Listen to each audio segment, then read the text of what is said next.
Okay, so what do you believe about the Quran? Have you ever read it? Yeah, like I'm a practicing Muslim. So. Oh, you're a practicing Muslim. Are you filming, Fred, or not yet? Okay, Oh, sorry. yeah. So basically, right, we believe the Quran not only teaches that women are less than men, but that ultimately, like, you can take sex slaves in Islam, and that degrades women. Also, there is the Hadith tradition. Now, I don't know if you know about that. You do. You do. Okay, so the Hadith tradition teaches that not only women will go to hell, but that women are less than men or deficient in men in mind. And this is attributed to the Prophet Muhammad as him saying these very things. So like, I want to ask you a question. Would you agree with that kind of statement there from Muhammad? I wouldn't say I agree. I think there's everything. Like, I think there's stuff in the Quran that not everyone will agree on. Like, there might be stuff in the Bible that so I feel like it's the same in both respects. So I wouldn't say I completely agree with that aspect. I understand, but the Quran actually teaches that the Bible doesn't teach that you as a woman would be beaten, or that our God is allowing for you to be beaten. It says in 1 Corinthians, I think it's 7 or something like that, that women should be treated equally as men are to be treated. But it says in the Quran that if you find that your woman is unfaithful, that you are one to obviously accuse them of that said thing, so to argue against them. 2, to spite them in bed, i.e. do not have sex with them. And then the final thing is, if they still disrespect you, is to beat your wife. I could show you that ayah, in fact. I'll show it from the Quran. I'll read it out to you. So it's Surah 434. So it's chapter 4, verse 34 in the Quran. All right, so let me just get out.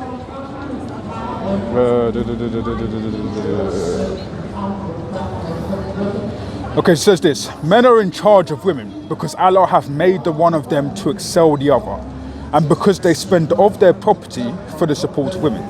So good women are the obedient, guarding in secret that which Allah have guarded. As for them, from which you fear rebellion, so those who oppose your decisions in any sort of way, shape or form, admonish them and banish them to beds apart and scourge them.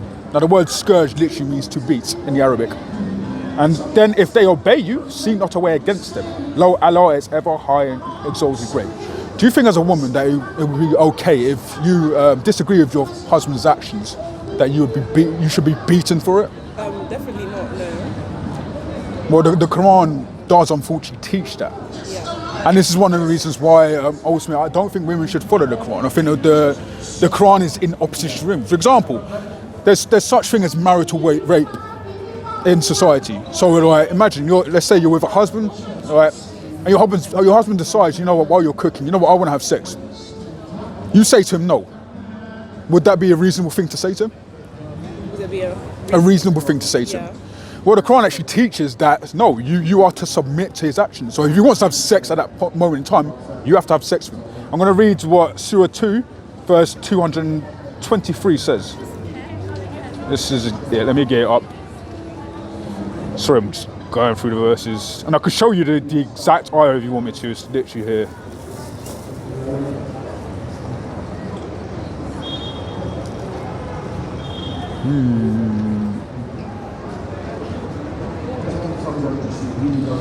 So this is what it says. This is Yusuf Ali's translation, but there's plenty of translations. That's the actual Quran. So if you want, you can screenshot it or wherever. Like, but basically it says, your wives are as a tilth unto you. So you're as a planting ground. Yeah. So approach your tilth when and how you will, but do some good acts for your souls beforehand, and fear Allah, and know that you are to meet Him in the hereafter, and give these good tidings to those who believe. So your wives are a tilth. They're a planting ground. You are to go into them whenever you see fit. Now, as a woman, do you think it's okay if you're in a married relationship and a man came up to you just randomly, like even if you're on your period, and said, you know what, I want to have sex? Would you give him to yourself there and then, even if you don't feel like it? No. But that's because I'm a modern day woman. But this, I do follow the Quran, and that's like Islam is my religion, but there's certain stuff that I, as a woman, I'm not going to do. And I think if I'm going to commit a relationship with someone, they understand that, especially if we're following the same religion. So. But this Quran states that women are above, and I read the verse to you. Men are above women, so ultimately you are to be subjected to a man. Ultimately, we're not just talking about a book that's for the time when Islam was first ruled to Muhammad. We're talking about a book that is for all generations, for all time. Yeah. That's what Muhammad is called. He's called the seal of the prophets because he fulfills the Old Testament and New Testament prophets according to Islamic theology. So if that's the case, then this book is for now. What Allah is saying is to be conveyed to you now. So if a man in a relationship with you wanted to have sex with you at any given point, he has full rights to do so within the paradigm of Islam. Yeah. I would say that I get what you're saying. if you're honest with yourself, that's a very extreme problem. I want to just, because I don't want to overwhelm you with stuff, but I do want to read, let me just, sorry, Sister Amy, I just want to read this because, I mean, again, if you're a Muslim woman, these things have got to be taken into account because when we follow ideologies, like, let's say Christianity, we want to know what we believe in. We don't want to just believe in something because we believe it's true. We want to know exactly what this God is teaching. And if this is our God, then surely he's going to be loving to us and to others. I want to read this to you. Okay, so, no, that's not it. Same 7, so this.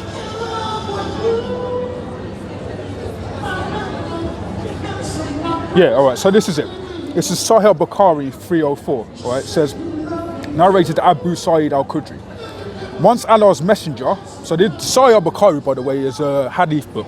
Hadith are collections of saying of the Prophet Muhammad. They're attributed to him. And the majority of Sunni Muslims have to believe in Sahih Bukhari. Make no bones about it. If a Muslim comes up to you and says, look, we don't believe in that, it's not authentic, all you have to do is simply go into the site. In fact, I'll allow you to screenshot this site. It's sunnah.com, right? I'll allow you to screenshot that site. I'll even go to it. And if you go to it, it says Sahih. Sahih means authentic. Yeah. These are Muslim scholars. It's not me who's written this. In fact, I'll go to the actual site. I've got a link to it. Yeah. Sorry, 1 minute. Ugh. Yeah. So this is menstrual period. So this is Sunnah.com is a Muslim site. It's not a Christian site. It's not a propaganda site. It's an actual Muslim site. And if you go and look up there, these are all the sayings attributed to Muhammad, the very prophet in Islam. I'm going to read what it says here. It says, Sahih Bukhari 304. Once Allah's messenger went out to Musalla to offer the prayer of Al-Adha, probably butchering it, or Al-Fitr prayer. Then he passed by the women and said, O women, give alms, as I have seen that the majority of dwellers of hellfire were you women. They asked, why is it so? So why is it so that we're the majority in hell? Right. Oh Allah's messenger, he replied, you curse frequently. So you Muslims curse frequently and are grateful to your husbands. I have not seen anyone more deficient in intelligence and in religion than you. So according to Muhammad now, this is the one who was receiving revelation from Allah, you Muslim women are deficient in intelligence. More deficient than a man.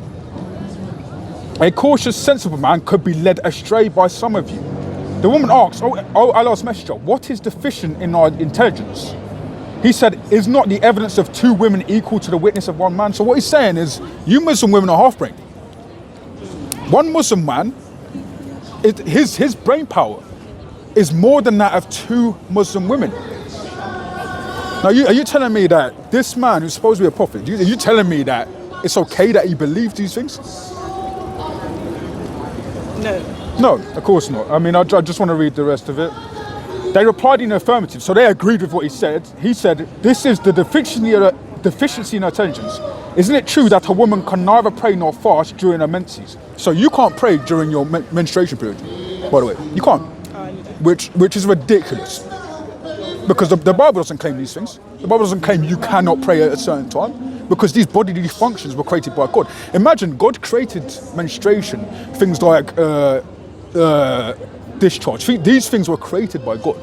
So these are creations of God. And what Muhammad's saying is, look, you can't pray at this given time because supposedly you are defiled.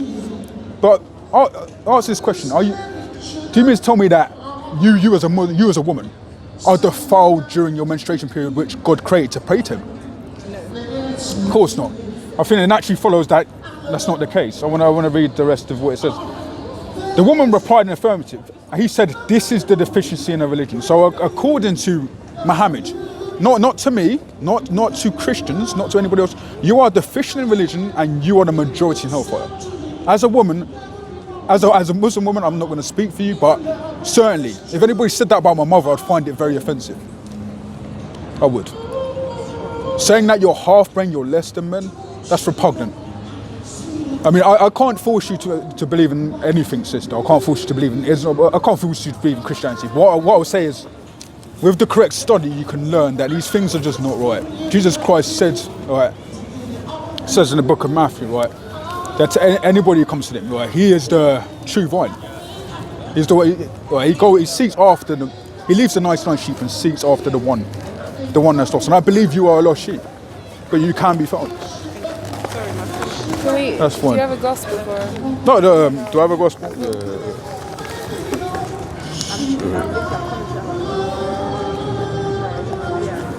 Sorry. I'll be there 2 seconds. Sorry.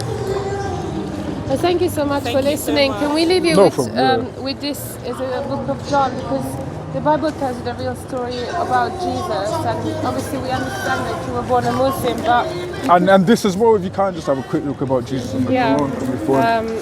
Thank you. Do you have any questions? I know you're in a rush or anything to say, because you were a very good listener. We didn't hear much from you. What do you think, or do you have?